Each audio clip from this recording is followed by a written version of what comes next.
We'll start now.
Before we start the situation, we request everyone to follow these kind of commands.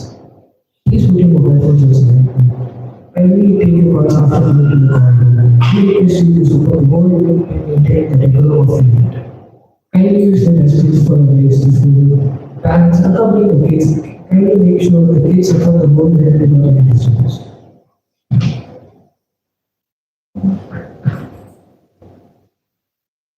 Now, let's move on to the final discussion of our societies.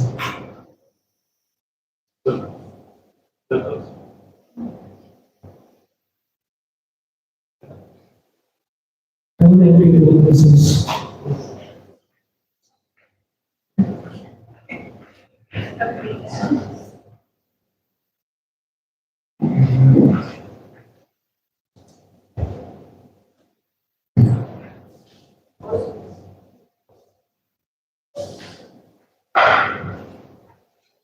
Good morning, Professor Royal family and friends.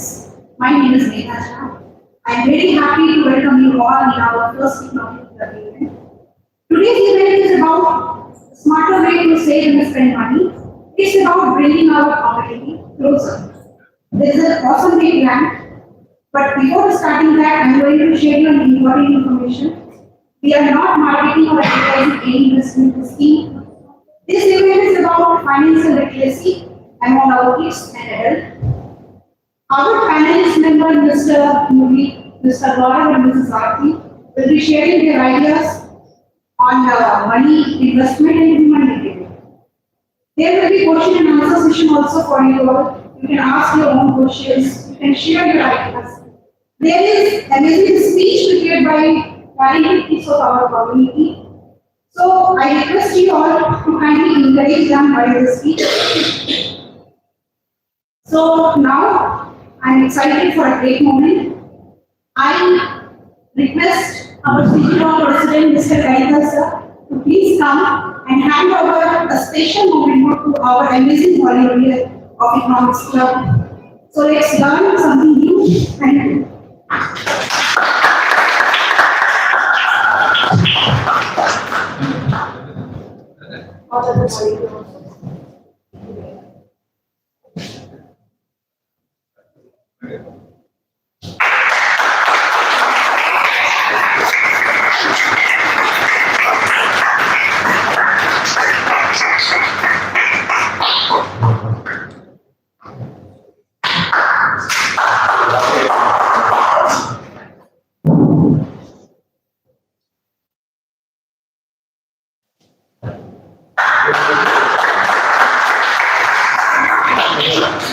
I take a group picture, please. Can you say? Yeah, the men volunteer. You can show them, yeah, show them. One more. Hi,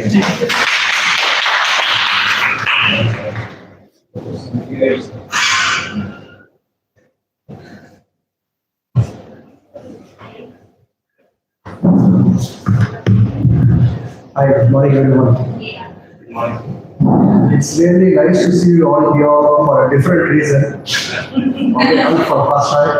And thanks to all the organizers who have initiated this thing.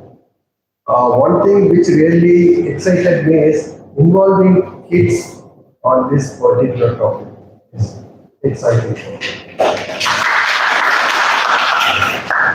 You know, when we grew up, we always wanted to earn more money.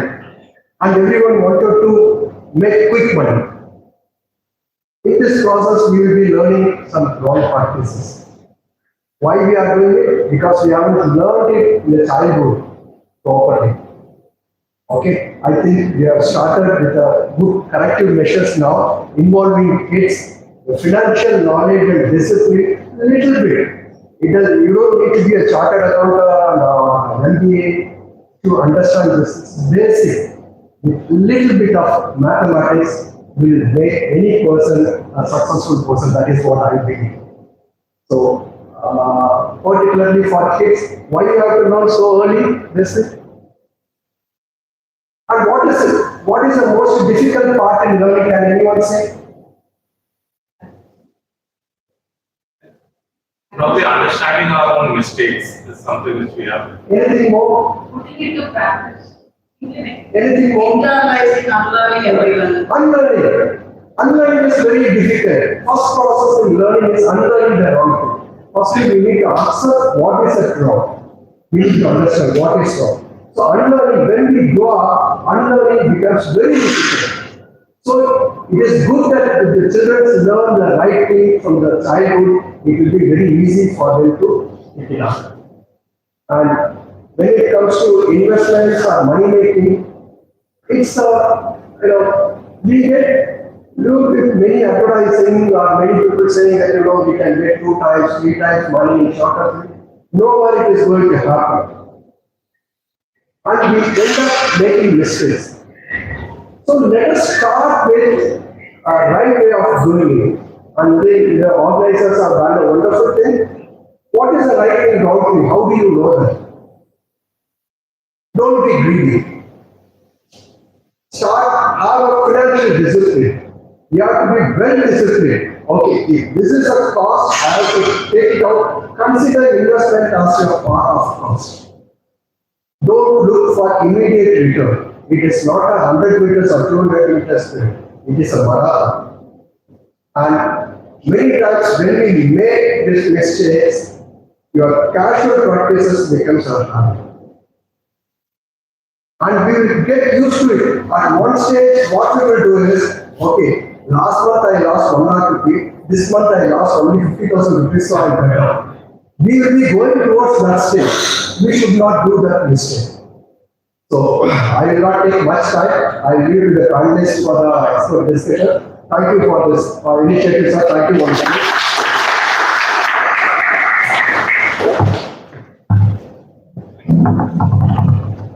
That's a very inspiring speech from Mr.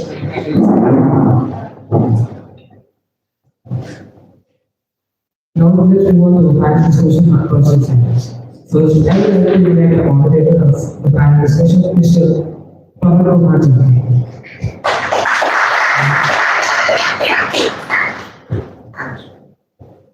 I would like to invite the first moderator, panelist, Mr. Murali.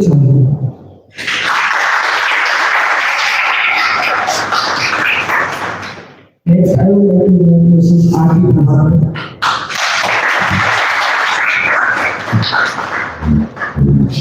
The last panelist will be Mr. Gaurav.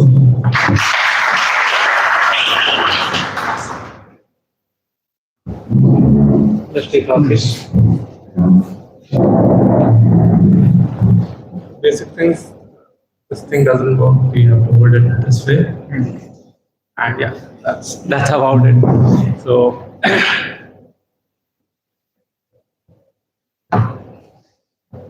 So yeah, thank you, Kanika sir. So this has been a great start. I know I recently got to know about the exposure which Kanika sir as well has in towards finance. Otherwise, he would have been sitting here as a panel member. So, but thank you, sir. I think. Look, I remember others are also equally. yeah, definitely. So he has set the mood for the event. So we have some financial experts, some behavioral experts, right? So the aim is to bring in financial literacy. We are all making mistakes towards investments and towards parenting. We have a lot of mistakes we are doing. So we'll learn something new today and try to improve. So I'll not take much time. I'll start with probably Gaurav, our panel member. So he's Gaurav Kocher. He's working at Shell. So and he's into energy trading and green investments. And he has a CFA qualification and graduated from IIT Roorkee and IIM Ahmedabad.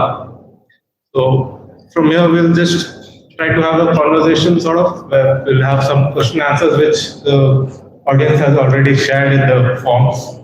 So yeah, Gaurav. So we'll start with the basic, which everyone is interested is investments. So probably you have any investments initially for young professionals, right? So let's say someone starting for the first time, they don't know anything. They just go and buy a share, right? That's how we start. Probably go and buy one share. So what are the options we have? What are the ways? What are the good practices for young or initial investors? I mean, I'm normally quite loud. Do you really need me to use? Okay. So, I think before we even go into where you should invest, when I sort of compare back to my younger days, not that I'm too old right now, but if I go back, I think the first thing is to save.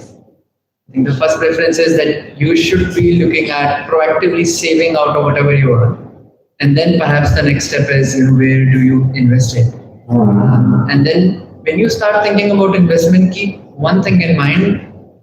We are talking probabilities here. So nothing is certain. So you should not have sky high expectations. You need to understand the basic science behind any of the asset classes where you want to go. And more importantly, you should stay at least 100 kilometers away from any person who's trying to tell you and double your money in a week or a month, or for that matter, even in a year. Because if someone was so qualified, they wouldn't be selling those schemes. They would already be, hobnobbing with Ambanis and Adanis. Why would they be selling those courses? So basic logic here. Now coming to how you should go about it. For any young person, when you do not have, say, that experience of the background, my sort of experience tells me that do not get into stock picking from day one. It's very difficult to identify which stock is going to go up, which is going to go down, and especially when you do not have that clarity in your head either, that how long am I in this game? Am I looking to make a quick trade, walk out with whatever 5-10% here and there, and be lucky and be happy about it because I just got a dopamine thrill out of it? Or am I in for a longer game because I'm trying to build, say, a certain education fund for my kids? Young age, you hardly have that clarity. And all you want is just, okay, let me try it out because everyone else does it. Try and go for some sort of a structured SIP in mutual funds. And if you have a little bit more awareness, then you can even go for index funds and do something on your own. Because sometimes even with mutual funds, the fees and all, it can be a bit taxing. And then if you want to take a step further, investment is just not about stocks alone. You can start thinking about how much should I put in stocks, how much should I put in, say, real estate, your own house, apartment, whatever you have in mind, and how much should I have for, say, my own emergency needs. In fact, I think the first step is that whenever you start saving, you should immediately have a health insurance and a life insurance. And once those two are out of the way, that's when then you start looking at, preparing a bit of your own emergency funds. Now, those are the things then you can keep in fixed deposit, government bonds, or any other kind of debt instrument. So, experiment it, but do not believe any of the hype, especially around get rich quick scheme. nothing of that sort exists. Probably one question from one of our volunteers. He was really excited, basically, that we are getting experts. Let's ask them the core question. Like, we've seen gold and silver rise a lot recently.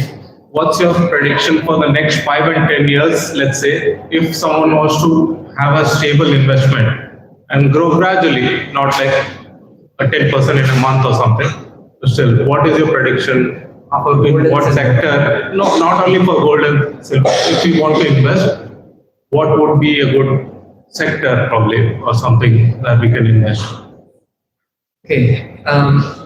Since the question started on gold and silver, Yeah. let me pick up with gold and silver. So I don't know how many of you have been actively following, but the day Pawan asked me that question, the very next day silver crashed. and then the gold also had a 6.3% drop in the next very day. The Dhanteras effect. Yeah.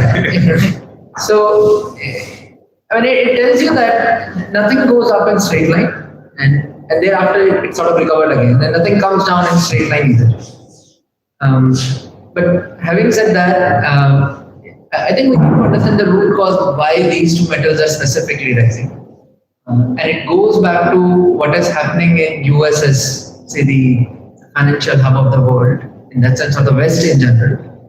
And I don't want to get into too much details about it, but my own sense is that you may not want to jump onto gold and silver bandwagon right now because there's too much hype. But when people stop talking about it, please start investing again, because it is not going to stop here. It will continue rising till the time we see some macro corrections happening in the western part of the world, which as of now doesn't seem likely.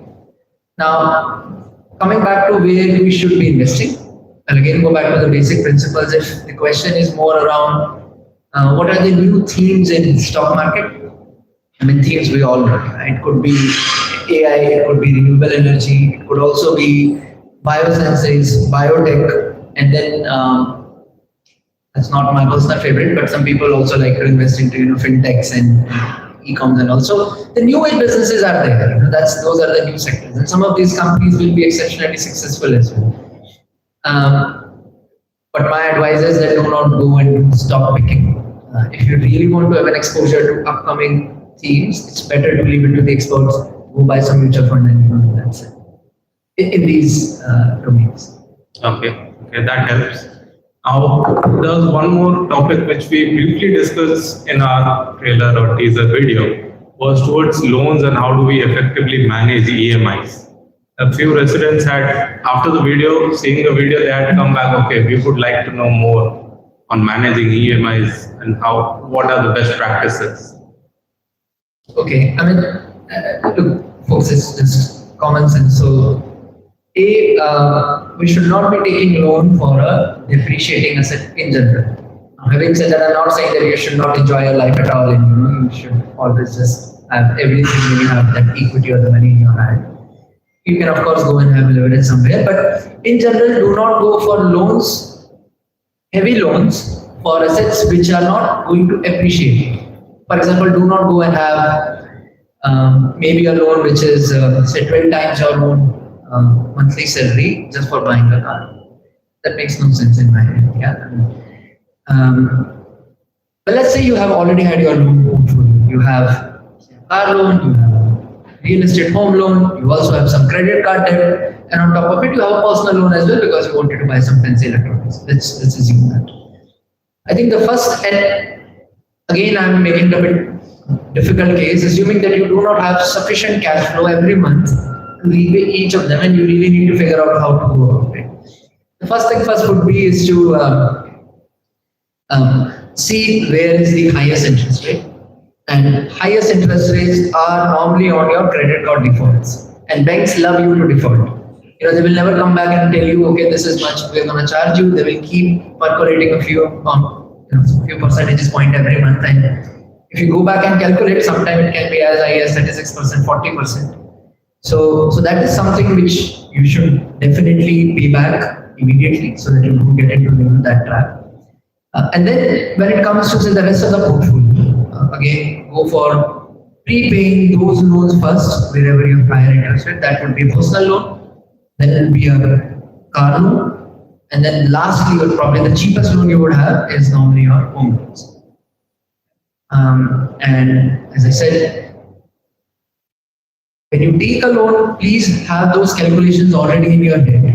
That if my stable source of income is not there, would I still be able to repay it? Because what you would not want is that you're over leveraged and you end up paying your own hard-earned equity to banks. So banks can be a very different player when it comes to their recovery money. So it won't be as sweet as when they give the loans.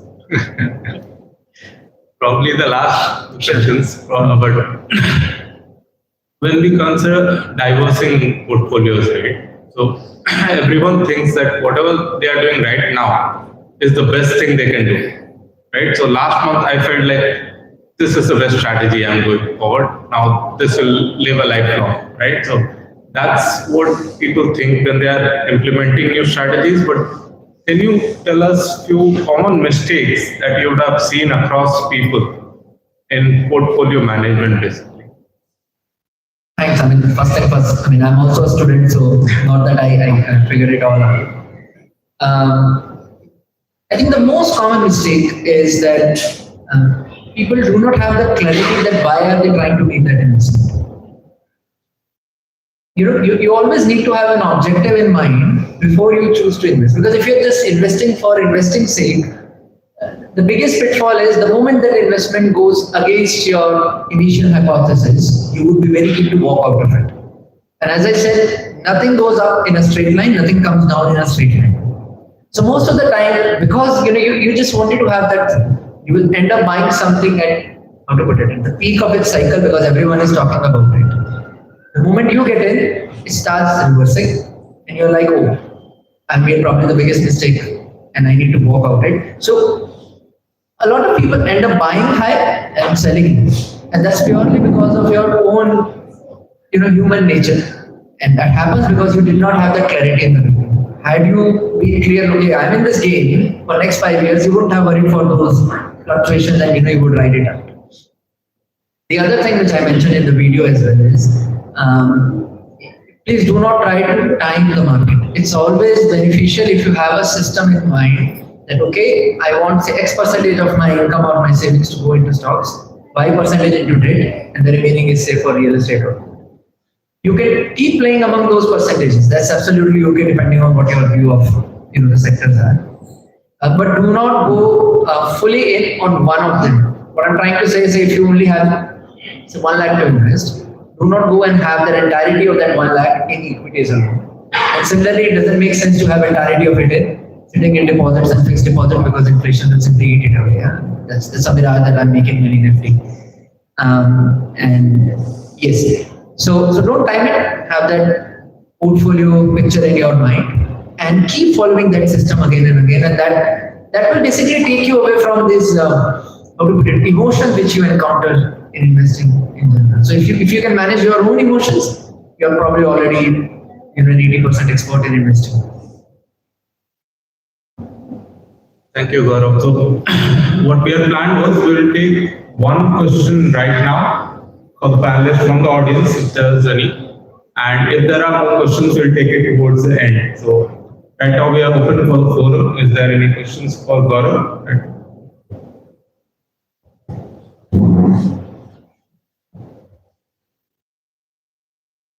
So as a deep at something in myself, okay, we never stop having goal. Okay, so what I wanted to do is that I don't have so many goal schemes, but as you said, the prices keep going up and also should we invest with goal schemes in that one so that one day after that I can as well? But that time actually it doesn't make sense because the gold prices keep going up. So just save that money and buy at that time. Or investing in the schemes also somehow it It's an excellent question, and there is no one clean answer to that. Because sometimes it could happen that when you are trying to put that one lump sum money in gold, and I would say by luck you end up timing it at its bottom, then you will like, oh, I probably made the best investment of my life. It went up in a straight line thereafter, and no one knows what's going to happen. Yeah? But when you are consciously trying to make this decision, you don't know whether you will be able to time it or not. Yeah. Hindsight, everyone can tell, but looking ahead, no one knows. So then the more systematic way is what you were describing. You probably have a particular amount of savings every month, which you want to go and invest in. I will rather advise that route because what it does is it averages your investment across. One of the techniques which people use is that, so there are various ways you can do this. Something is, you essentially have a view of how much I save every month, and then you keep investing that amount every month regularly in whatever scheme you are choosing. The other approach is people say, you instead of doing it every month, you basically pick up frequency, say quarterly or a half yearly. You sort of pool that amount of money, and then you wait for certain signals. For example, a few days back, gold suddenly did 6.5%. Now, 6.5% is a bit of a Six Sigma event in gold's history. It doesn't drop that much, which sort of tells you that if it has happened, it is unlikely that it will repeat again. So then it's a good moment to just go and dump all that 6 months worth of saving in one go. Yeah. So you can do a bit of a mix and match, but in general, I would advise that follow the regular route and keep investing rather than waiting to just time it, because no one knows. No one honestly knows. Yes. Well said, Gaurav. No one knows. So we spoke about some common mistakes that we've made in investing, right? So if we were young, we would have told ourselves, don't do this. Right? We have an opportunity now to teach those things to our kids, because they are our young selves, right? And who better to explain human behavior and parenting than Aarthi ma'am. We'll move on to Aarthi, who's basically the best thing which could happen to our group, because we never thought of this perspective initially. When we were starting with, we thought of, okay, we'll have an economics club and it will be boring basically. Right? But then this concept came in where we thought of involving kids, the younger generation, because they are the most in an age where we can teach them things and they learn it quickly and make those as best practices, right? So when Aarthi, Prabhakaran, he joined our group, we got a new perspective completely, and let's share that with our group here. So Aarthi helps parents and kids with life skills and emotional health. She is an author and a graduate from BITS Pilani. So let's start with that. So, Aarthi, again, from our video clip as well, we had touched the topic of needs versus wants, right? There was a question related to that was, with single kids, they are mostly pampered. Whatever they ask for, like one of my friends has an iPhone 16 Pro. So I was that, and we get them, basically we try to get them whatever they want, right? So in this, there's a FOMO, fear of missing out, and other peer pressure thing. So what is your suggestion to avoid such things, or is it good? I don't know. So when Gaurav was talking, he was talking about how people start going and investing when stock peaks. Let's start with that behavior first, right? When stock peaks and everybody is talking about it, it's like my friend, my neighbor, my colleague, my subordinate, my senior, everybody is investing. And hence, I'm missing out if I don't invest. That's what is pushing you to follow the crowd, which we call as rat race, right? And this rat race is something which we are used to from childhood. How is the focus, specific focus on academics and being the first in class? Right? Everybody cannot be first, and the first alone do not drive this nation. You need all kinds of people coming together, working together for any nation building or community building activity. Each of us have our own skills, each of us have our own unique strengths and limitations. So the limitations can be filled by other people, and that is how you come together. So when we have to address the FOMO, we have to address this behavior, which starts from the parenting failures of pushing too much into just one aspect of our life. let children explore. I understand there is fear, what will happen in future. All parents go through it. Even I go through it. But there is a concept of thinking about thinking, where you sit down with your thoughts and see if your thought is driven based on facts or if your thought is driven based on just baseless fears. Because there is something which is unaddressed or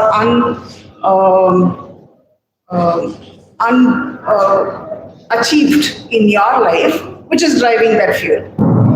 If this fear is from the second part, then I would say don't trust it on your children. Let them explore, be there as a guide, as a nudge, as a boundary, which keeps them safe within the limits. It's like the difference between zoo, difference between zoo, a sanctuary, and forest. Forest is filled with unsaid, unknown dangers. A sanctuary is a safe space. The boundaries are not visible, yet the boundaries are there. The children need to grow in that kind of an environment before they go into the forest, because as adults, we step into the forest. We don't want children to grow up like growing up in a zoo where your boundaries are so constricting and you don't have the space to explore, make mistakes, and learn. Learning happens when you make mistakes. So that is where I would start when you want to address FOMO. And exhibiting a FOMO behavior is not healthy. That much I can tell you. So that is probably not the healthiest way to go forward. So sit down when you're driven by fear of missing out, FOMO is fear of missing out. There's an alternate, joy of missing out, JOMO. Okay. I would recommend that we all explore and figure out what it is. Because that is where you have the space to find out what you actually like, what you would actually want to do, and what you would actually like to contribute differently from others. Otherwise, you would be one among millions. If you want to be unique, then I would say JOMO is the way to go. Okay, JOMO it is. So But coming yeah, back to the need versus want, which I probably didn't until now this, the need versus want will get answered when you follow this pattern. So when you say my want is iPhone Pro 6 because my friend has it, what is it that you want to do using that? Is it useful for you for your studies? Is it useful? Is it helping you be more productive or more efficient? Or is it just to show off? Basic 3 questions. You can have 10, 20 more questions also, but have these conversations with children at home. Have these conversations with yourself also. Because unless we start changing our behavior, children won't. And children have this tendency to do what they see rather than what they're told. So the behavior change starts from the adults around the children. That is where I would say the need versus want lessons have to start from. okay. So when I heard JOMO, this is the first time I'm listening to it. It's an interesting term. I thought something of missing out, right? So I have to do something, but it's rather not doing. She's not audible. Probably. Yes. Okay, maybe I'm Yeah. not keeping it right. It's probably the way we are holding. Yeah. Instead of this vertical position is. So yeah, when I heard this, I thought something of missing out, right? So I have to do something new. But it's more of like I don't have to do things which are probably done by everyone, and I'm just wanting it for show off. Most of the cases it's show off. So yeah, and one more thing I related to was probably we buy toys for our kids because we might not have got it in our childhood, right? So in the woman, I like this one. So even my kid should get it. So I get some time to play as well. But probably that point was addressed as well. And it's not that we enforce our things. Let them learn themselves. So interesting points. And we'll move on to one other concept which we were trying to touch base here was some kids just have different choices, right? Sometimes they want to be a soldier, sometimes XYZ, I want to be an astronaut and all. Some kids want to be entrepreneurs as well. But see, when it comes to soldier, we know what needs to be done. There's education, there's physical activities they need to indulge. But when they say they want to become an entrepreneur, there's no specific set of skills that we could tell them to learn, right? It could be a wide variety. So what is best practices, or how can we involve them or indulge them so that they get one particular set of skills or have the right way of thinking? So when we say entrepreneurship, I would say it's someone who has to be a jack of all trades. Usually, jack of all trades is looked down upon in a society like ours, where you are told to excel in one field.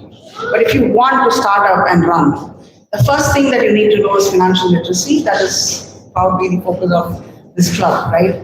You need to know what is the income, how much is the expense, what is the savings, what is the sunk cost, what is the opportunity cost. These are all terms that will come in entrepreneurship. But as a child, you don't need these technical terms for them to know, but they need to know they need to have a conceptual insight into all of this. For example, if I'm going to buy, say, in your example, iPhone Pro, if I want that, what is it that I have to let go for this to come in? There is a cost involved somewhere else. And that is the opportunity cost that we need to talk about. And when we can also be based on the reward system. Say you achieve something worthwhile, which deserves you getting an iPhone Pro. Then I would get it. Is the iPhone Pro age appropriate? That's another question you would ask. So these are all questions which will drive a child towards understanding what are the things that drive a specific decision, as simple as an item coming into my home. That is when you become an entrepreneur, you are able to think in 10 different angles, probably 15, and plan for those, which help you address a 16th crisis that will come onto your plate, which you don't even plan for. Okay. So that is how I would say you train a child. And this training is not just at home level, it has to be at the community level, it has to be at the school, with peers, getting to make friends with people, even with people whom you don't agree with. Opposing points of views. Because when you're an entrepreneur, that is also one thing. Conflict is a given. So conflict management, conflict resolution has to be there, and that can happen only when you have people in your social circle with different points of views. Putting it forward, how do you respectfully agree, disagree, or agree to disagree? All those are skills that children learn. So this may not be possible only in classroom learning. It has to be at all levels, at all layers. With extended family, with strangers, with different sectors of people, work, non-working, gender, age, everything. So the interactions have to be at all levels for children, which basically means expose them to everything and everyone around them. Yeah. This actually leads us to one more topic, which is the most interesting topic, not only for me, but even Murali sir, we discussed during one of our chats, was community parenting. It's there, but we don't know the term. We just stay with our kids, right? When our kids are at fault, we say, okay, don't do this thing, these are wrong. But when he says, my friend does it, I'll normally say that, let his dad correct him, I'll correct you. So that's something I've learned recently, and ma'am, your thoughts on that? See, what you said is one part of community parenting, right? Community parenting has a lot of other nuances. Earlier, this didn't have a name. Now we have nomenclature and labeling for every action, every decisions that we take is now coming up is having a nomenclature. Probably because it makes it easier to relate to it. But frankly, I would say nomenclatures aside, community parenting has layers specifically involved. When I was a child, right, in the colony, I could walk into anybody's house, stay there for all day long, have meals in their home, and nobody will question me, why are you having meals in my house? Or I wouldn't feel embarrassed to do it. Our parents allowed us, those neighbors allowed us to be there. Today, what I'm seeing is when children come and ring the bell, my own children's friends, and I tell them, step inside the house and talk. I am not allowed to go inside anybody's house. Okay. I understand that the situations and circumstances have changed. We've all come up to a point where good touch, bad touch is a part of everyday household conversation, and the news that we read is scary. But equally important is to teach the children, when you go into another person's home, if there's something uncomfortable happening, how do you deal with it? Rather than saying, don't step into somebody's home. Because only when you go into other people's home, you see different ways of life, different rules and norms, which help them see that not the world, the entire world does not function like my home. And that is also part of community parenting. So yes, we are living in a society where we have to unfortunately equip our 4-year-old, 5-year-old with good touch, bad touch, and how to deal with it. But it also is essential that they know how to be safe and still be able to be part of other people's lives. Because that is when the exposure that I talked about, with multiple people, multiple environments, multiple languages, multiple cultures, happens seamlessly. And in a community like ours, with 500 apartments, at least 350, 400 families living, it becomes easier to enable this. And it has to start with parents having open conversations with children about how to go about doing this, rather than giving a blanket statement, no, don't go into anybody else's home. Again, ringing the calling bell. Some people might have aging parents, ailing parents, or ailing children, or differently able children, challenged children or adults, for whom the bell itself might be a problem. So it is really not necessary to ring the bell. You can knock, you can call out, or now phones are accessible.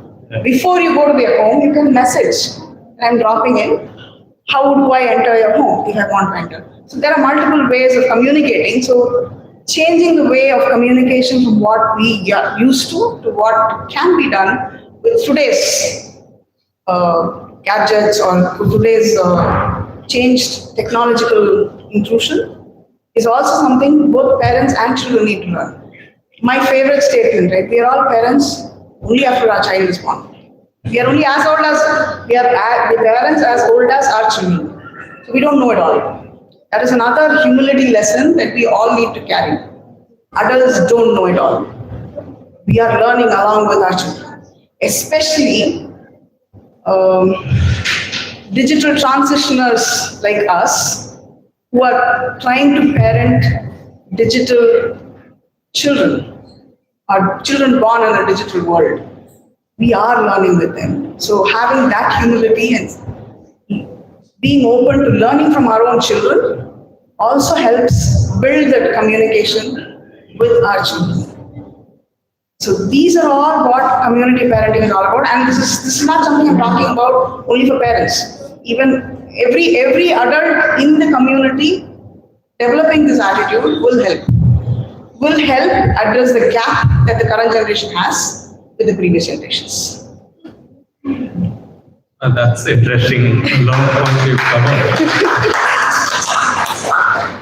That's inspiring as well. Probably a few lines towards conclusion of this segment was we ended Gaurav's session with common mistakes that we see towards investments and portfolio. We want to know one change or one mistake that you realize or you see commonly across families, right? in parenting, in teaching their kids life skills or anything around that? So in my line of work and in family, what I have noticed is parents have this thought. You can call it thought, you can call it attitude. Again, it's a nomenclature. So I will leave it up to you to decide what that nomenclature is. But the main thing being, my child should not feel the financial crunch that we as adults are going through.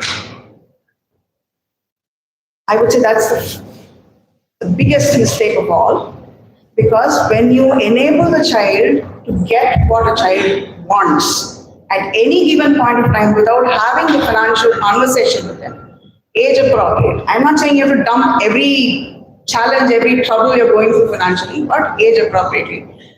The age appropriate one statement or one question or one discussion point at home could be, why do you need what you need? If we don't ask that question, then we are making a grave mistake as parents, as adults around the child. And that question will lead you to subsequent conversations, which will be very specific to each household, each child-adult equation. But that is the point where I would say everybody has to start. And child needs to know the financial situation of the home. What is the income? What is the expense pattern? What is the debt pattern? And how much is available for whims and fancies. I'm not saying you shouldn't live, as Gaurav said, no, I'm not saying you shouldn't live in the moment. But how much can you live in the moment is a discussion to have. So that needs to be there as everyday conversations in every home with any age child. Okay. Irrespective of whether they are toddlers, child below 10 years, preteens, adolescents, and even adults lesser than 25, 30, because in India, as a culture, we don't give freedom of decision till they are financially self-sustained. And even then, in many homes, it is not given, it is taken. And when it is taken, it comes from, any decision comes from frustration of taking away that freedom. So these conversations when you have at home, the frustration can be reduced. A healthy relationship with the adult, the parent and the child is established. You are also learning from them, they are also, so the learning is two-way. And children automatically learn to be a learner for life because they see the adults around them learning from them also. Rather than saying, I am the adult, I know it all, you listen to me, there's no questions asked. That behavior, if it changes, we also teach them the concept of learning to be a learner for life. That is the primary mistake I would say can be fixed in parenting generally. Interesting points here. Thank you, Aarthi. So, yeah, I'll be open for one question from the audience right now. So, are there any questions for Aarthi?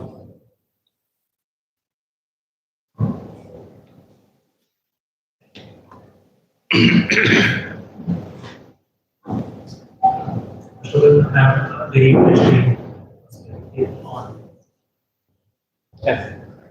I think the mic has to be like this. So very interesting perspective on parenting.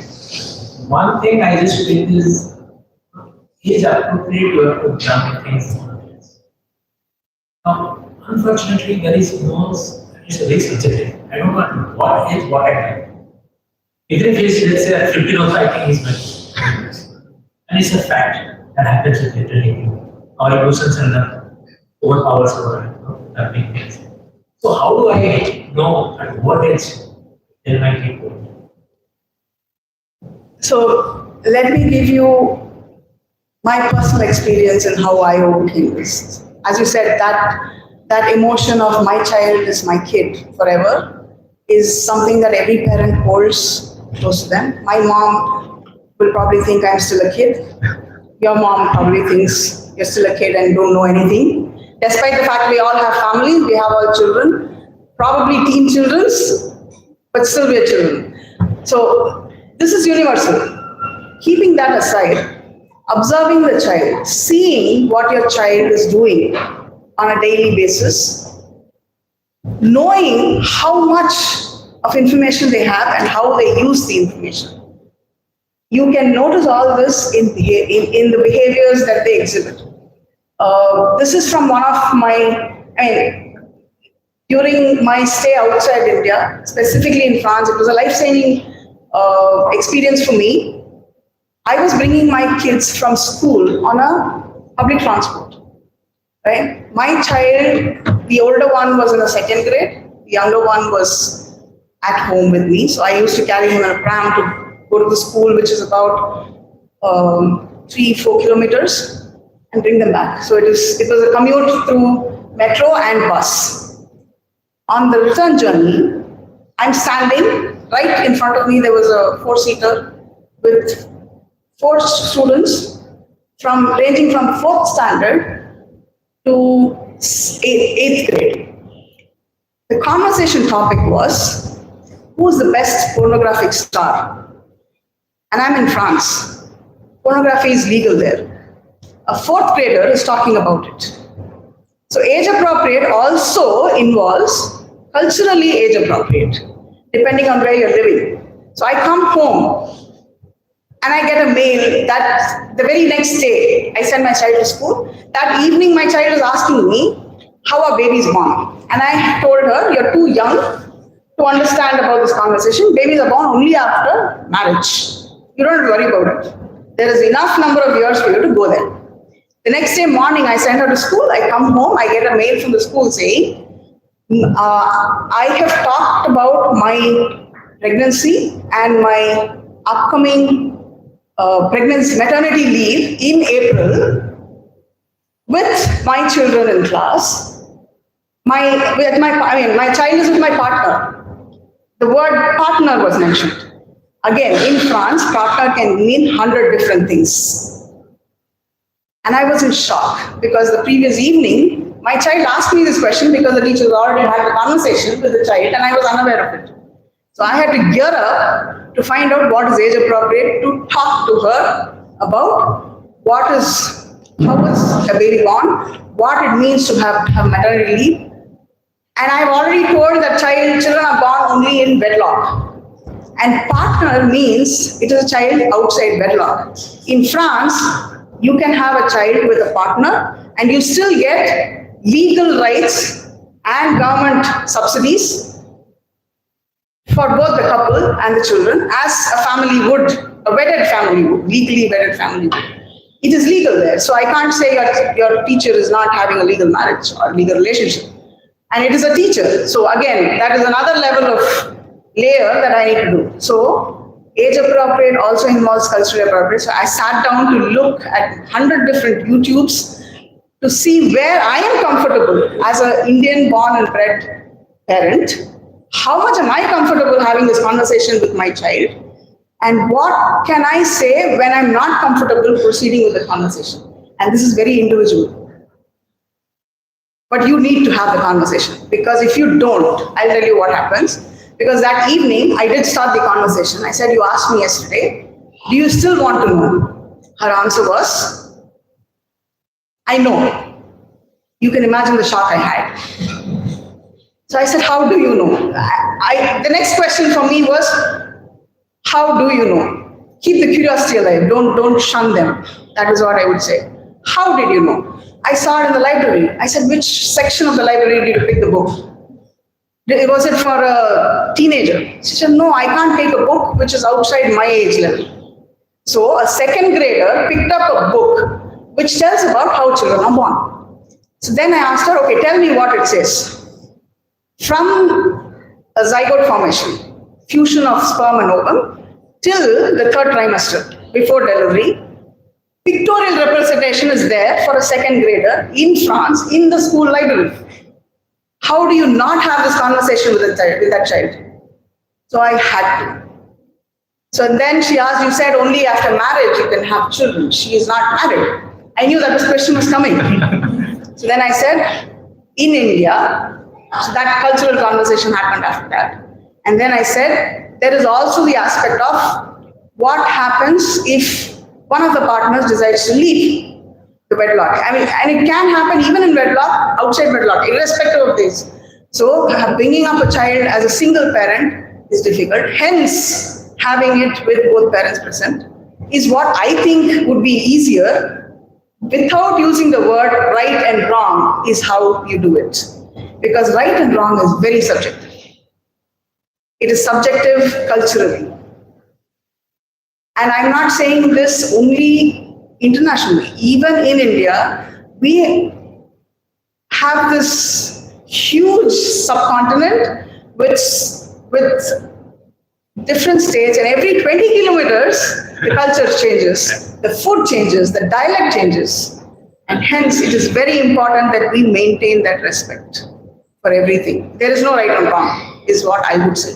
There is acceptable and unacceptable for the circumstance in the place that you're living in. That's it. Thank you. I'll get the mic.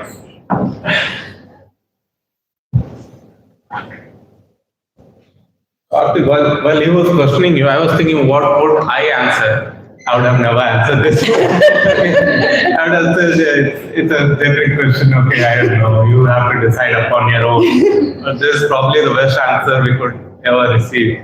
Thank you, Aarthi, for your expertise. Now we move on to the last panelist, last but not the least, probably most experienced here. Okay, so Murali is a consultant and a member of ICA, Indian Institute of Chartered Accountants, and he advises on finance and business rules. Okay. So we had a short clip of his before the event where he talks about few concepts. So we might repeat a few concepts to get into more details about it, the ones which we've got most audience response upon, right? So let's start with one basic question for a new entrepreneur, right? What are the best practices or key considerations you would suggest? Good afternoon, or rather good morning, everyone. I got engrossed into the other panelists which I started eating audience. Well done, I think it was a nice one. And I would like to, first of all, congratulate the organizing team, the Pavan and the team, which is wonderful. I'd like to start with a disclaimer to state that I'm not an expert I'm not giving any expert advice. We were playing tennis. I should have quietly played tennis. Pavan said, why don't you share your whatever experience? So I just volunteered. Yes, coming to your question, see,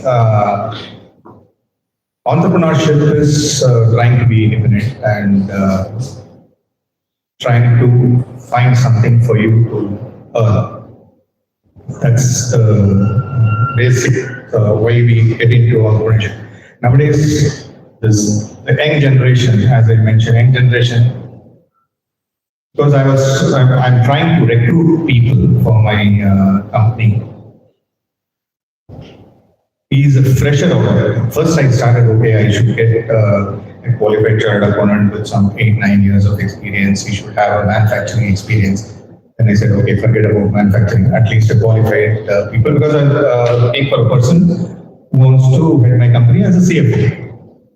Then I couldn't get an appropriate person. Then I said, okay, at least we get a chartered accountant, at least this kind of experience. Nothing, no one was available. Then I left on giving, okay, forget about experience. Let me get some qualified person. Now I'm in a stage, let me get some person with hand, leg. At least somebody will be, it's not about money. I mean, I was ready to pay whatever the industry standards, everything was there. It's not about the moment they want. The first thing is asked is, what is the office timing, right? Is it a 5-day week or a 6-day week? Do I have to work late night? And what is how do we segregate my personal time and official time? Because nothing works like this. You have to work, right? It is your job. You have to complete, right? And it keeps demanding. So the current generation, what I see is, they are very clear, right? Unlike the previous generation, they know what they want, or they aspire to be whatever they want it to be, and they want work towards those. So most of the young kids between let's say about early 20s, almost 80% of them, if you talk to them, they want to start something on their own, right? And they don't have any proper guidance, right? They see few people start, they see the success there, they want to jump on the same wagon, right? That's that, as Aarthi says, everything is on the rat race. They want to jump into that same wagon, okay. And when it comes to the next stage, let's say between 35 and 40, that is the second stage in life where they want to get into entrepreneurship for two reasons. Once they get fed up of the current job, the current bosses, or the current company, or the current industry, and the second reason is they want to have an additional second source of income is what they want. So that is the stage or the mid-course correction they want to make between 35 and 40, they want to become an entrepreneur. The last stage at the 50s and these things where again they have been checked out, there has been retrenchment, and they want to find out where they want to start. But no preparation will be made during either 20s or 30s or 40s or 50s. The preparations were done there. They just want to jump into the entrepreneurship. Entrepreneurship doesn't come like that. I'm not saying that you have to prepare yourself. There is no education system for entrepreneur, right? As Pawan was mentioning, what kind of a skill you should have for an entrepreneur, or which area I have to choose to become an entrepreneur. There is nothing, there is no structured course or structured study which is available to become an entrepreneur. In India, or even there are only few universities which give certain certification courses on entrepreneurial skills. There are books available for entrepreneurial skills, but everybody has to take their own medicine as you jump into it. So coming to the question, when you want to become an entrepreneur, you should have a basic skill of, as I was mentioning, that there are generally two sides. Right, in many businesses there is a buy side and there is a sell side, right? Either you will be buying and you consume, and another one is the selling part, right? It can be a service also. You can provide service, right? So you should be strong in either one of this, right? Don't jump based on others. That is my basic advice to most of the entrepreneurs.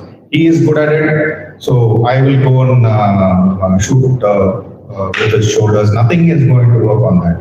So you have your basic skill developed and find out whether there is a marketplace for it, whether it is scalable, all these things, then you jump into it. Not because of somebody has started, not because of your desperate situation. Never get into this.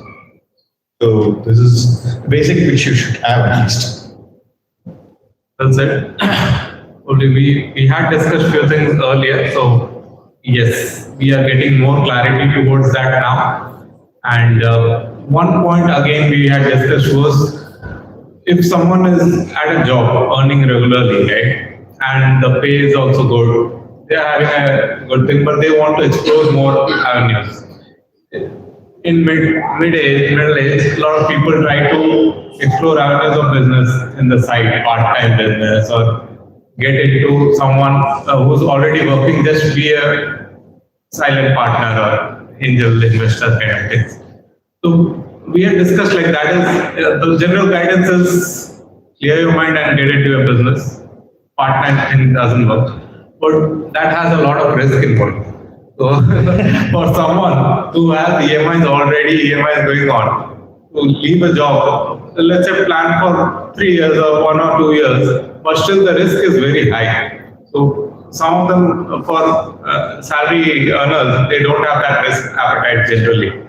So what would be your suggestion for that kind of an audience? As we discussed and also mentioned on the video, see, when you want to start something,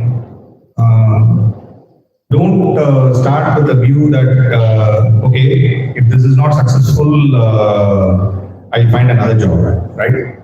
Have a full effort on it, 100% effort, because as I told you, I'm not an expert, but I'm just surely telling you based on my experience, because when I quit my job, right, I started a consulting firm, but I started with only one client as a consulting firm, but that client, I had a lot of time.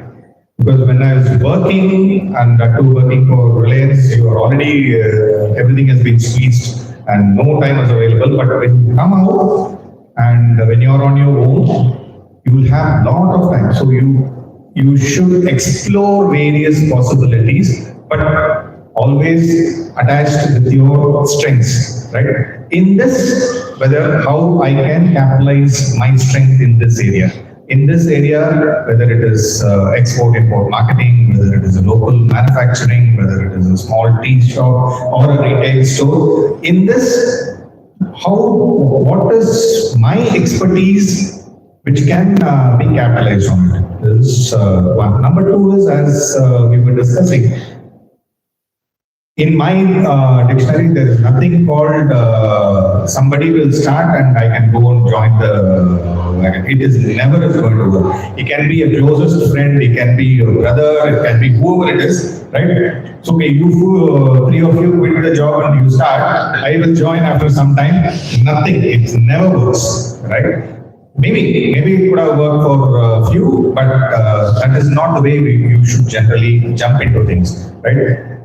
You should carry the strength, right? You can do it alone. And again, when you are taking together, when you are doing as a partner, don't take beyond three, right? Always have three people. If you keep adding, basically, okay, there is this guy will be that helpful. This guy can give some funds. This guy has some place. This guy will be working. If you add more people, that is again, it's not cannot be a very successful venture.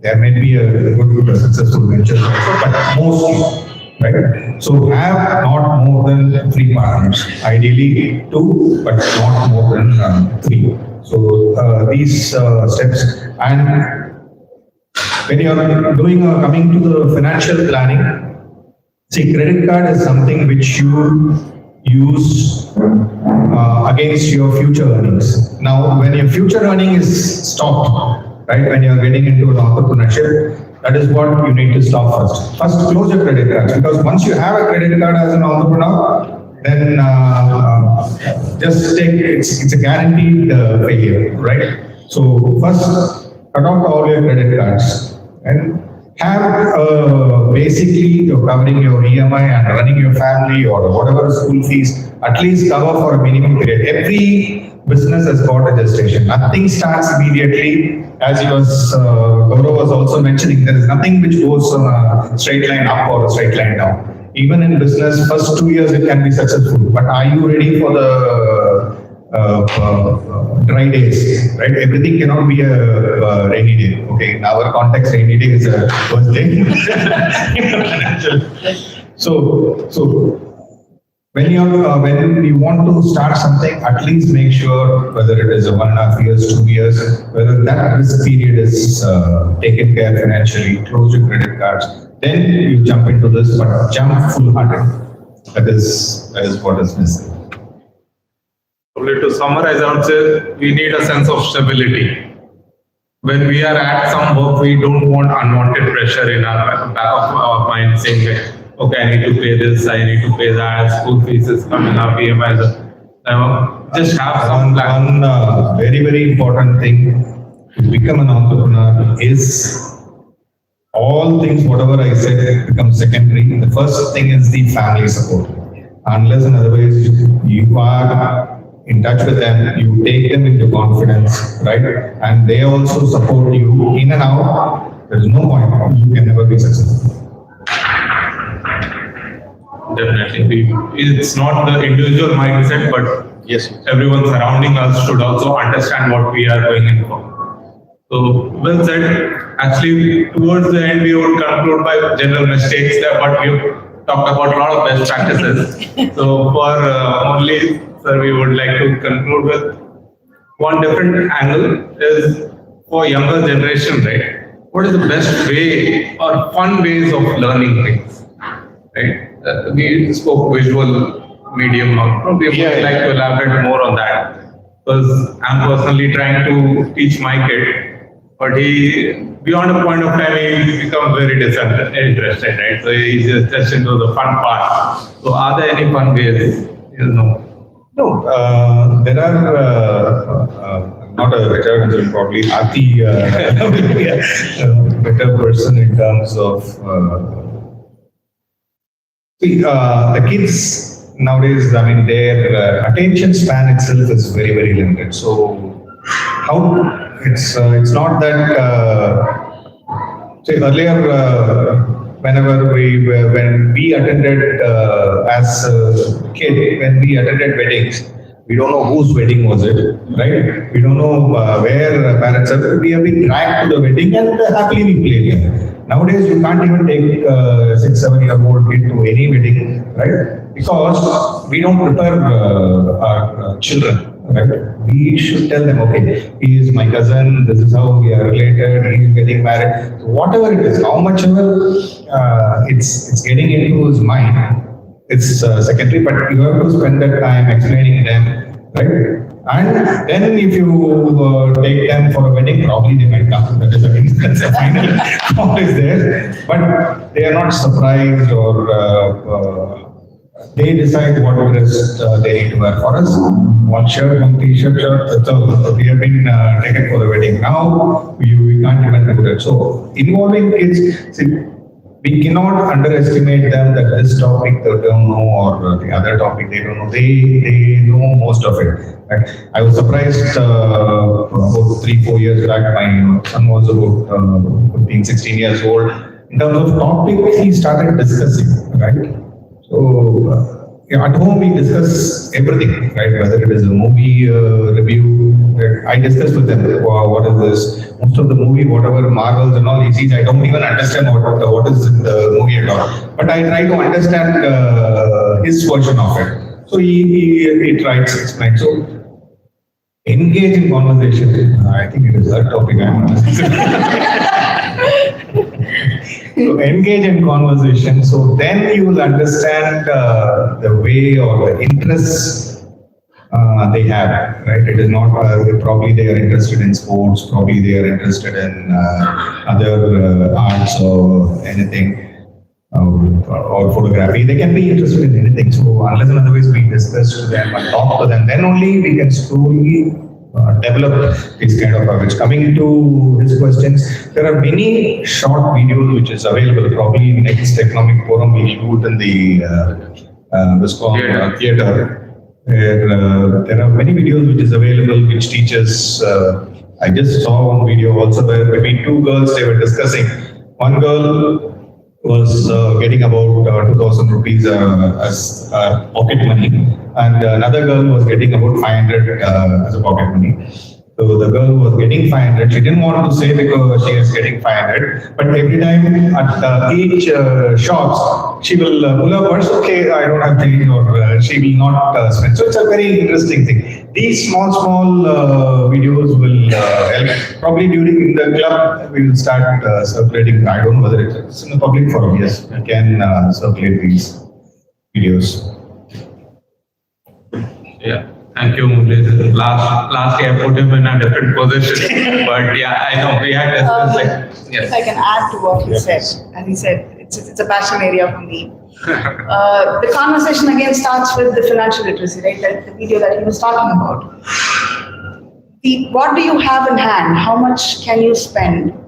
And how much, as he was saying, percentage of what you spend and what you save, irrespective of whether it is a pocket money. If I'm getting 500, if I spend 100, my savings is 400, which I can use at a later point of time for something else, which I would like to buy or I would like to indulge in at a given point of time when I want, instead of going and asking my parents again. So these are all the conversations that you can have with children. But instead of preaching it to them or instead of telling it to them, saying, I'm the adult, this is why I'm saying, engaging in conversation with curiosity. Like he said, he sat down with his child to understand Marvel movies from his perspective. So the moment you go and try to see things from their perspective, they're the best teachers in the world. So that is how you establish strong connection rituals with your children. Do not go teach them because there are teachers in classrooms to do that. As parents, be curious to know what they are seeing, what they are doing, how they are viewing the world. And that is when you understand where and how can you have conversations when conversations become critical.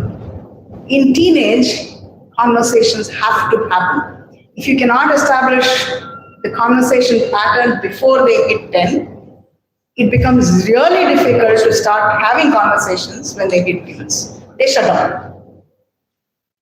They will push you out of their lives because by then they have estimated what I can talk to my parent and what I cannot.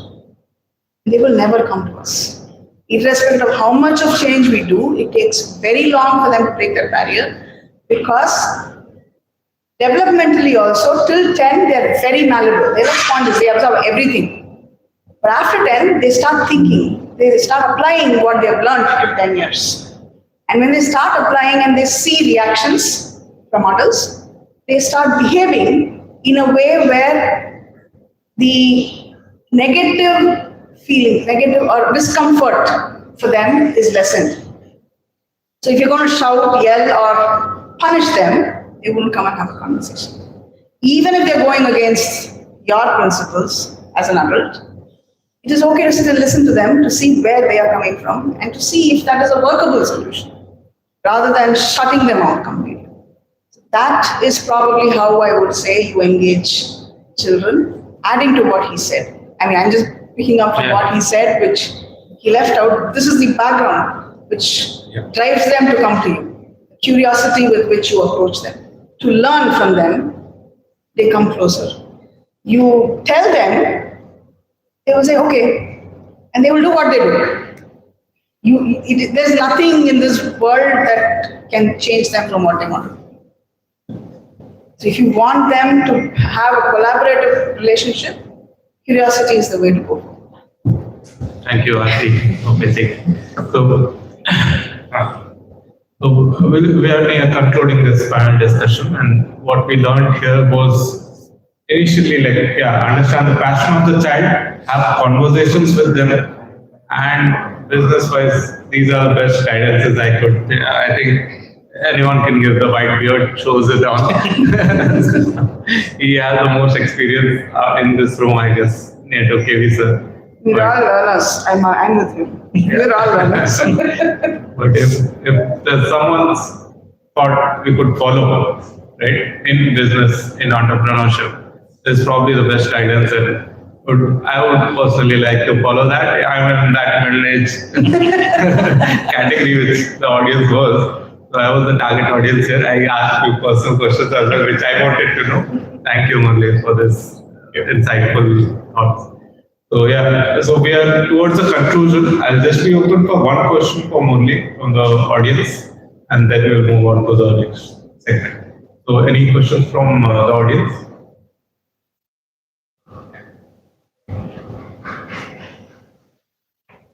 I think my voice is loud enough. Yes. I'll make a little fun question.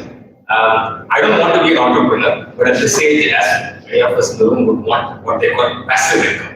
So what are the easy starters for a passive income for middle agers? So passive income is what Gaurav has guided. Have a safe investment.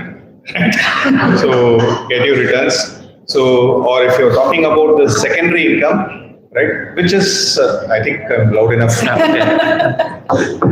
You're talking about this secondary or passive income, so which doesn't happen. Actually, investment or when you're investing in equity or getting dividends is itself, that is a business. So you can choose a sector, which sector you want to get in. So those are the investments which you can get in. So in my dictionary, it is not there. Probably it is there. So when you want to be an entrepreneur, jump in. Okay. Yeah. And thank you, panelists. Thank We'll you. have our seats over there. Now it's time for student spotlight.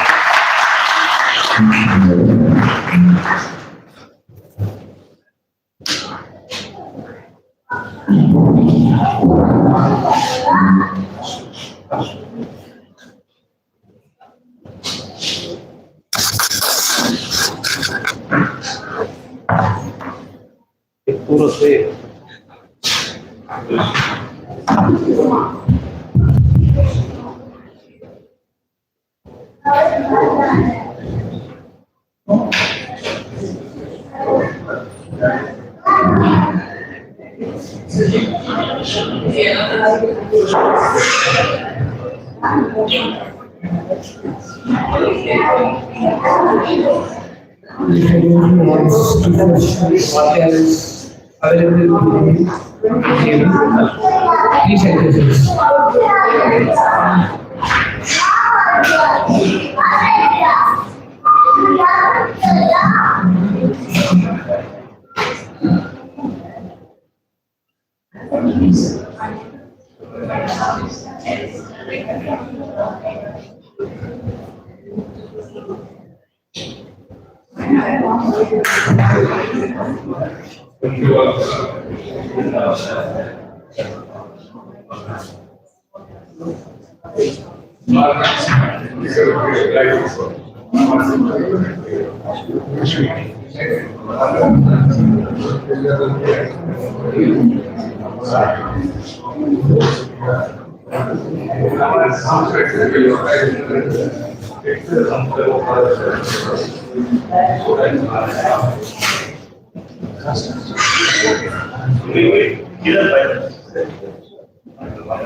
Can everyone please check it out?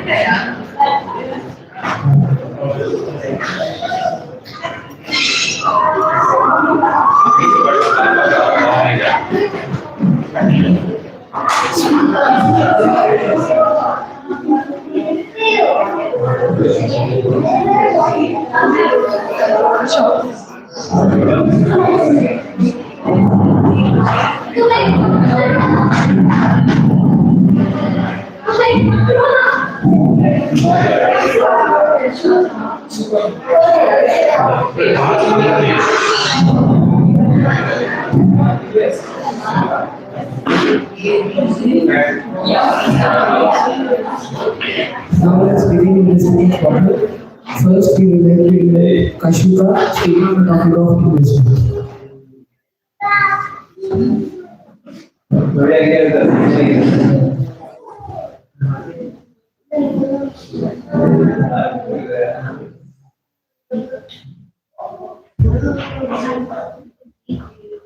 Good morning.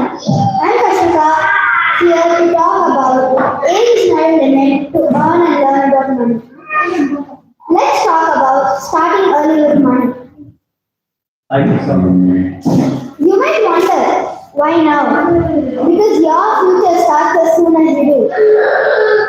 We often think that success starts after school or college, but that's not true. For the world's most inspiring people, it started when they were kids. First, let's take Elon Musk. Most of you might be knowing Elon Musk. When Elon Musk was 12, he coded a simple game called Blaster and sold it for $500. This one act showed him that ideas can create value before he founded Tesla and SpaceX. Then, Warren Buffett used to sell chewing gums and Coca-Cola when he was 6.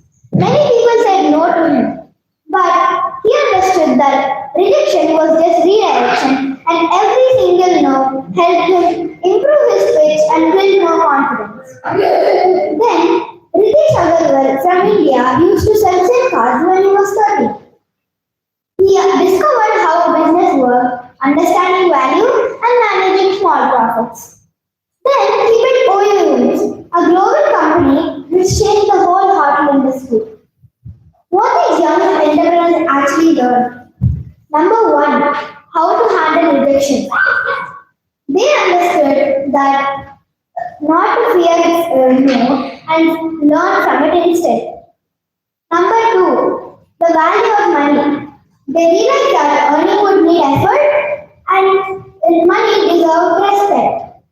Number three, how it worked. They saw that saving, investing, and reinvesting could make it work. Number four, discipline and patience. They saw that for lasting success, it would take time. Number five,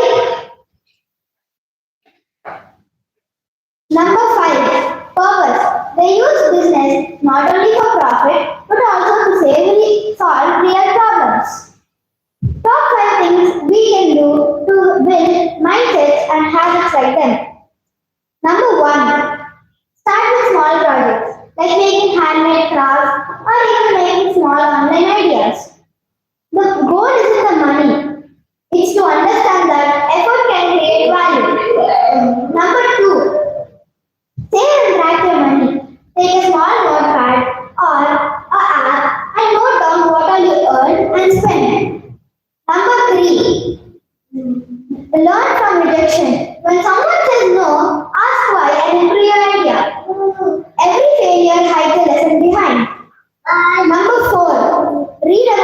entrepreneurs. Read about entrepreneurs like Elon Musk, Warren Buffett, and many more. This can help you understand how they think and help with mindsets and habits like them. Number 5, give and grow. Use some of your savings to help someone or support cause. This shows that money is not only for spending but also for impact. Remember this, always choose the harder right over the easier wrong. Choosing what is hard can be Choosing what is right can be hard, but that's what makes you proud, successful, and strong. Thank you.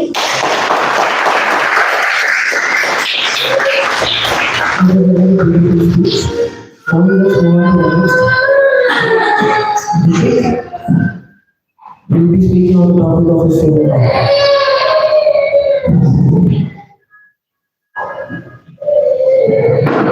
Good morning to one and all present here. My name is Ritik Rakesh, and today I am here to talk about my favorite author, Dan Brown. Now, many of you might be wondering on how I stumbled across this book series. One day, I was looking in a bookstore for something good to read. Looking at bookstore these days are all old-fashioned. Nowadays, you can just buy everything you want from Amazon from the comfort of your home. Anyway, I found this book. I thought it to be larger, bigger, and longer than any books I've ever read before. So the cover looked pretty interesting and intriguing. So I decided to give it a try. It is one of the best books that I've ever read. This is Dan Brown's Inferno. Now let me give you a little something that I know about Brown. Dan Brown, also known as Daniel Gerhard Brown, is best known for his thriller novels, especially in the Robert Landon series. If you ask me, I think the Robert Landon series is probably the most thrilling one because it has the most amount of cliffhangers in it. Cliffhangers is when a reader feels that he will get an explanation or a conclusion to a suspenseful event or a whole novel, but at the last minute is not the opportunity. This is why I think Dan Brown books are very, very thrilling. Also, Dan Brown throws multiple conspiracies at the reader from the start, so you will always have something to look forward to. Now, let me give you an introduction on few of the Dan Brown books. Number 1, Inferno. This was the first book that I read, and if you ask me, probably the most thrilling and exciting one. In this, Robert Landon wakes up in the hospital with a bullet in his head and an assassin trying to murder him. He then escapes with the help of a doctor who he then finds out is lying to him about her intentions and identity. Enraged by this, Landon joins the World Health Organization, also known as the WHO, to stop a deceased madman's invention from destroying half of the world. After this, we also have Darwin's Code. After reading Inferno, I decided to try more of this, so I read Darwin's Code. In Darwin's Code, Robert Landon, if you ask me, this is probably the most thrilling, not as thrilling as Inferno, but it's exciting. In this, Robert Landon is brought to the loop as a prime suspect for the murder of the curator Jacques Saunier. He then escapes from the loop with the help of a cryptographer, then figures out that there is another mastermind behind this entire operation. This book also reveals a shocking secret dating back to the time of Christ. Well, these are the only 2 books that I've read, but though in future I would also like to read these 2 books. First, we have Angels and Demons. In Angels and Demons, Robert Landon tries to stop the Illuminati, a secret brotherhood, from destroying half of the Vatican using a stolen antimatter canister. This book also describes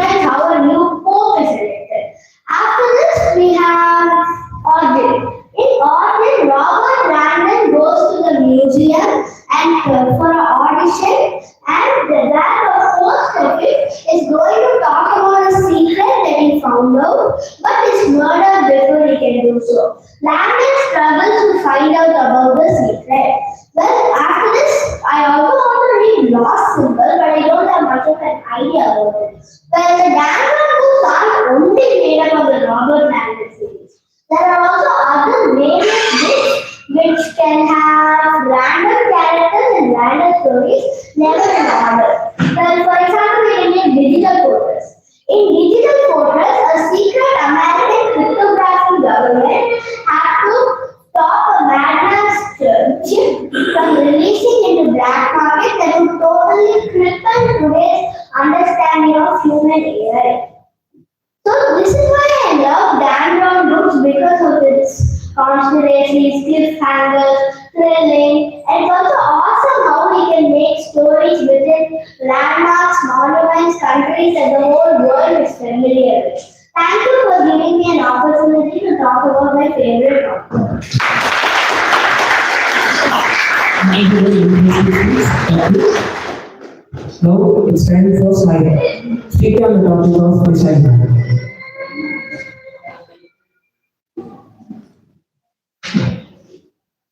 Hi everyone, my name is Sayantuti and today I'm going to be talking about the missile man. If you guys are wondering who it is, yes, it is Dr. APJ Abdul Kalam. APJ Abdul Kalam was an Indian scientist and statesman who served as India's 11th president from 2002 to 2007, earning the nicknames Missile Man and People's President for his work on missiles and his close connection with the public. Born in Rameswaram, Tamil Nadu, he rose from humble circumstances to become a key figure in India's space and defense programs, particularly the SLV-3 satellite launch vehicle and the program to nuclear tests. Now we are going to be talking about his early life and his education. Born Awul Pakir Jainuluddin Abdul Kalam was born on October 15, 1931 in Rameswaram, Tamil Nadu. Now we are going to be seeing his family background. He came from a modest Muslim family. His father was a boat owner and his mother was a homemaker. Education. Despite financial hardships, he earned a degree in physics from St. Joseph's College in 1954 and then studied aeronautical engineering from the Madras Institute of Technology. Moving on to his scientific career. Do you guys know where he started his career? He started his career at the Defense Research and Development Organization (DRDO). Kalam began his career at the DRDO working on hovercraft design. Indian Space Research Organization (ISRO). He moved to ISRO in 1969 and became the project director for the SLV-3, India's first indigenous satellite launch vehicle. Moving on to the missile and nuclear programs. Kalam played a crucial role in India's ballistic missile development and was a leader of the program to nuclear tests in 1998. Presidency and later life. President of India. He was elected the President of India in 2002 and served until 2007. His legacy, his dedication to science and his connection with the public earned him wide admiration and the titles Missile Man and People's President. Sadly, we lost him on July 27, 2015 when he was delivering a lecture at IIM Shillong. Now moving on to his key achievements. Spearheading India's satellite launch vehicle and missile programs. Leading the country's involvement in the program to nuclear tests. Serving as the People's President, a role that involves significant public engagement and inspiration. Thank you.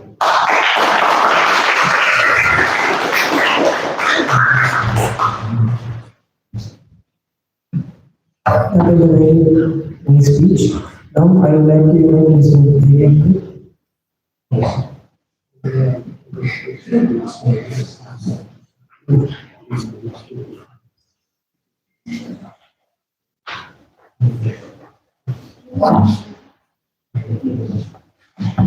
Organizers really, it was well organized but very short time and very informative session, particularly where Aarthi's session was eye opener, and I wish she should conduct more sessions for not only for the kids, even for parents. That's very much needed. And Murali's insights on being an entrepreneur is quite interesting. Not everyone can become an entrepreneur. That's very, a strong message should be taken. At the same time, it's not impossible. Yeah, what's? And we need to invite more members. It will be a useful session. And we need to bring more kids or more members here. And we should also organize some debates between kids and parents. Such healthy debates we need, we will, like Aarthi said, we will be learning from kids, and we need to, if you have to understand the kids' psychology, we need to engage with them. If you have to engage, we need to, I don't know how many times, how much hours we will be spending with kids in home. At least we should organize some events and we should engage with the kids. Probably we should take that initiative. We will see how we can do that thing. Yeah. I would like to invite the panelists for a small gift. First, I would like to invite Mr. Gaurav.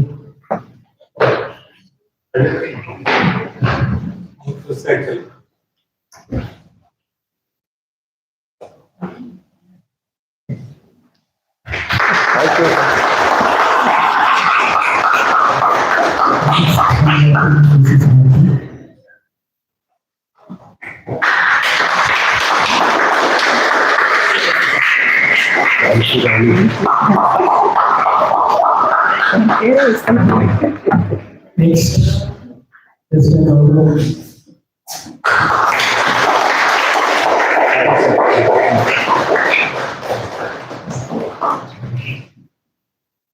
Next, I would like to invite the kids also for a small gift.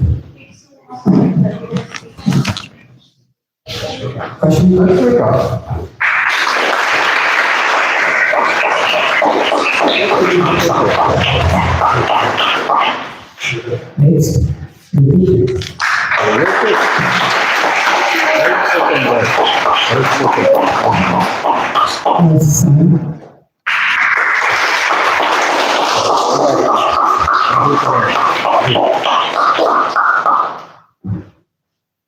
Yeah, thank you. Thank you, Aarthi. thank you for coming and attending the handover of the So very quickly, I'd like to thank all the residents, area residents who have come today and supported our first economic clubs event. And I'd also like to thank our president who has given us full support, and also along with the executive members who helped us all throughout to organize this event. And also to all the panelists who have taken their time and then given us interviews, and also taken their time to come here and participate in this event. Who is here, Gaurav ji and Aarthi ji. And last but not least, my small team for the Economics Club event, Satya, Mehta ji, Pawan ji, Rakesh ji, and Giri is missing. So thanks a lot, and hope we will continue to engage with you in the near future with some more events which will be really helpful to you. Thank you all.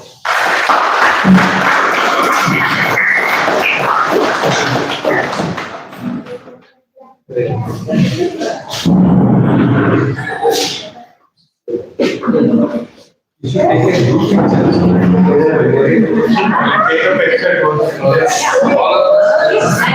Please don't go. How did you get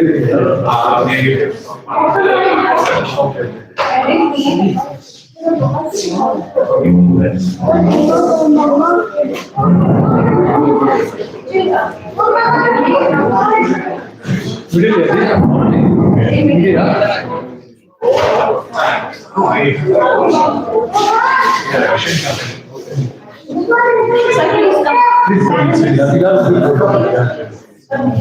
come.